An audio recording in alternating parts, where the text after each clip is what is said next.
تبوک جو ہے وہ مدینہ اور شام کے درمیان واقع ہے، اور اس کے علاوہ تبوک جو ہے وہ مدینہ سے 14 منزل دور ہے،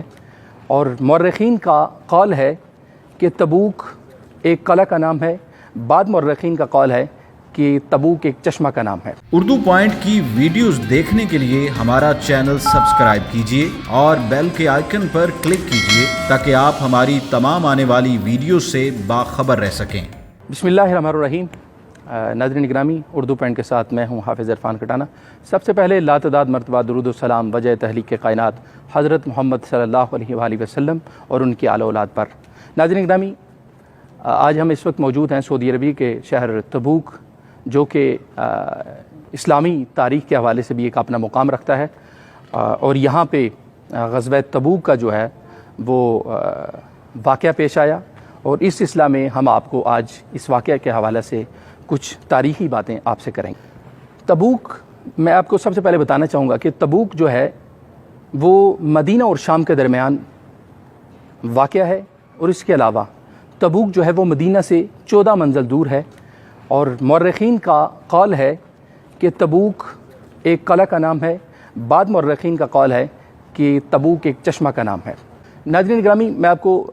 اس غزوہ تبوک کے حوالے سے بتاتا چلوں کہ اس کے اسباب کیسے پیش آئے۔ تبوک عرب کا ایک غسان قبیلہ جو کہ کیسر روم کے زیر اثر شام میں حکومت کرتا تھا، جو کہ مسیحی تھا، اور کیسر روم نے اس کو علاقار بناتے ہوئے مدینہ میں جنگ کرنے کا ناکام عزم کیا، اور اس سلسلہ میں اس نے اپنی فوج کا آغاز شروع کر دیا۔ اسی سلسلہ میں اس دور جو چند ایک سوداگر زیتون بیچنے کے لیے مدینہ آیا کرتے تھے، انہوں نے یہ خبر مدینہ میں پہنچائی، اور جو ہی یہ خبر مدینہ میں پہنچی تو مدینہ میں یہ خبر آگ کی طرح پھیل گئی، اور اس جنگ کے شرکاء جو تھے وہ غسان قبیلہ کے علاوہ لخم و جذام کے کچھ لوگ تھے قبائل کے، اور انہوں نے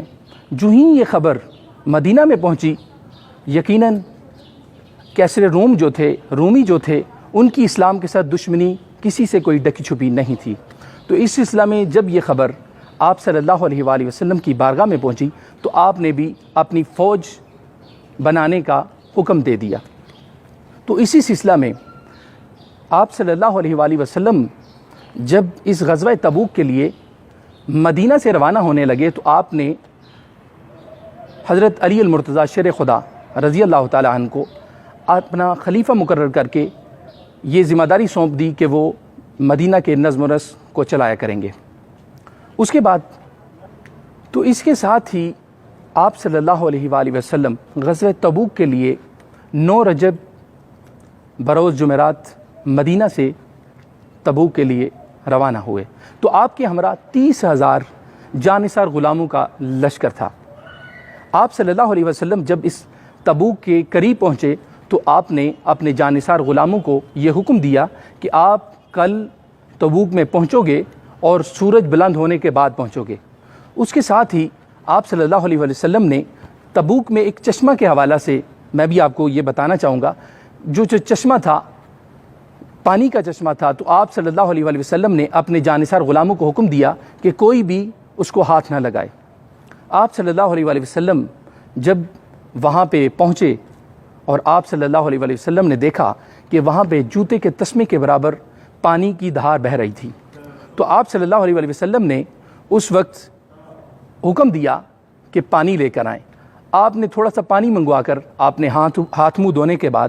آپ نے اس پانی سے کلی فرمائی، اور اس کے بعد آپ نے حکم دیا کہ اس پانی کو اس چشمہ میں انڈیل دیا جائے۔ جب اس پانی کو چشمہ میں ڈالا گیا تو اس کے بعد ایک موٹی دھار پانی کی چشمہ سے نکلنا شروع ہوگی، جس کے ساتھ ہی وہاں پہ موجود ہزاروں کی تعداد کا لشکر 30,000 لوگوں نے اور اس کے ساتھ جانوروں نے خوب سیراب ہو کر پانی پیا۔ اس کے بعد ہی جب آپ صلی اللہ علیہ وآلہ وسلم تبوک کے اس مقام پر پہنچے تو آپ نے دیکھا کہ یہاں پہ دور دور تک کوئی رومی لشکر جو تھا وہ نظر نہیں آ رہا تھا۔ اس کی اصل وجہ یہ تھی کہ جو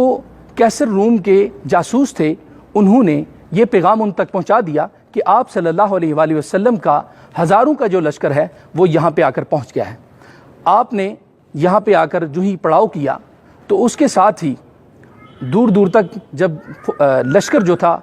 رومیوں کا وہ نظر نہ آیا تو اس کی یہ وجہ تھی کہ جب ان کو یہ خبر ملی تو ان کے دل میں یہ ہیبت اور خوف طاری ہو گیا کہ وہ اپنے گھروں سے نہ نکل پائے۔ یقیناً خوف الہی جو تھا وہ آپ صلی اللہ علیہ وآلہ وسلم کے ساتھ جو لشکر تھا اس کی وجہ سے یہاں پہ گرد و نواح میں کفار کے دلوں میں رعب دبدبا جو تھا وہ برپا ہو گیا۔ تو اسی کے ساتھ ناظرین گرامی میں آپ کو بتاتا چلوں یہ جو غزوہ تبوک تھا اس میں کوئی جنگ نہ ہوئی اور اس کی فتح جو تھی وہ مسلمانوں کو ہوئی۔ یقیناً اسلام کے اندر فتوحات، بہت ساری فتوحات